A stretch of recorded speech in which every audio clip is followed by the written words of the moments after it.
আমার নাম তন্নুষা। অনেক ভালো। তো হ্যালো গাইস, আমার নতুন একটা ব্লগে তোমাদেরকে আবারও স্বাগত জানাই। আজকের দিনটা ছিল সোমবার, আর উঠে পড়েছি ঘুম থেকে সকাল সকাল 5:30টায়, কারণ আজকের দিনটা একটু স্পেশাল। তো দিনটা কেন স্পেশাল সেটা জানতে হলে তোমাদের ব্লগটা পুরো দেখতে হবে। তো চলো দেখতে থাকো তোমরা ব্লগটা আগে কি হচ্ছে। তো সকালবেলা ঘুম থেকে উঠে রেডি সেডি হয়ে বেরিয়ে পড়েছিলাম গাড়ি করে। রওনা দিচ্ছিলাম স্ট্যান্ডের উদ্দেশ্যে, মানে চন্দননগর স্ট্যান্ড, মানে গঙ্গার ঘাটের উদ্দেশ্যে। গঙ্গার ঘাটে যাওয়ার একটি বিশেষ কারণটা হলো যে আজকে ছিল ছট পুজো। হ্যাঁ, আজকে ছিল ছট পুজো। একটা ছট পুজো হয় জগদ্ধাত্রী পুজোর সময়, আর একটা ছট পুজো হয় চৈত্র মাসে। তো এটা এবার চৈত্র মাসে না হয়ে বৈশাখ মাসে পড়ে গেছে কোনো একটা কারণে। তো আজকে ছিল ছট পুজো, তাই সকাল সকাল চলে এসেছিলাম গঙ্গায়, কারণ আমার বেষ্টুর বাড়িতে ছট পুজো হয়, আর ওদের ফ্যামিলির সাথে আমরা চলে এসেছিলাম গঙ্গায়। আর এখানে ফ্যামিলির সবাই আছে।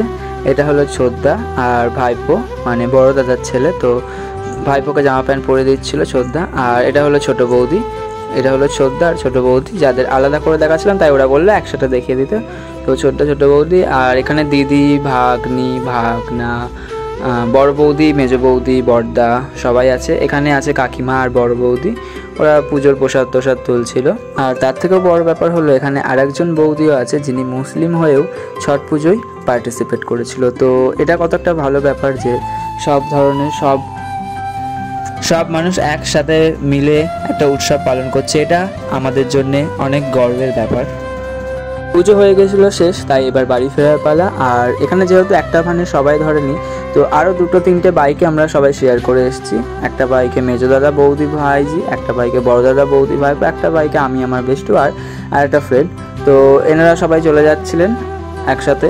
তো এনারা টাটা করছিলেন জাস্ট, আর কিছুই না। আর এনাকে আমি জিজ্ঞাসা করছিলাম যে আপনি মানে আলাদা কাস্টের হয়েও ছট পুজোয় পার্টিসিপেট করেছেন, আপনার কেমন লাগছে? তো ইনি বললেন যে এনার খুবই ভালো লাগছে। আমরা যাচ্ছিলাম বাইকে আর ওরা যাচ্ছিলো সামনের গাড়িতে। তো আমি সেটাই তোমাদেরকে জাস্ট দেখালাম। বেশ মজা করতে করতেই আমরা বাড়ি ফিরছিলাম। বাড়ি ফেরার আগে আমরা একটু দাঁড়ালাম দোকানে, কারণ ওখানেই আমার বেষ্টুদের দোকান আছে। আর আমরা ওখান থেকে ভাবলাম যে একটু চাও খাওয়া হয়ে যাবে, তো এই ভেবে আমরা ওখানে একটু দাঁড়িয়ে পড়েছিলাম। তারপর আমরা বাড়ি চলে যাচ্ছিলাম এই ধোঁয়া ভরা পাহাড়ের ভেতর দিয়ে। এই ধোঁয়ার মধ্যে তোমরা দেখতে পাচ্ছ কত বড় বড় পাহাড় আছে, এদিকে আবার নিচে রেল লাইনও আছে। তো যাই হোক, আমরা ব্রিজ দিয়ে ট্রিপল বাইক করে যাচ্ছিলাম ভয়ে যে এই বুঝি পুলিশ ধরলো, কিন্তু না, ভয় পাওয়ার পরেও কোনো পুলিশ আমাদের আজকে ধরেনি। আর আমরা ব্রিজ ধরে সোজা চলে গেলাম বাড়ি, কারণ প্রচণ্ড ঘুম পাচ্ছিল। আমরা গোটা একটা রাত জেগে আছি ভোরবেলা উঠে যাওয়ার জন্যে। তো এরপর চলে এসেছিলাম বাড়ি, আর এখানে এসে দেখলাম সবাই মেকআপ তুলতে ব্যস্ত।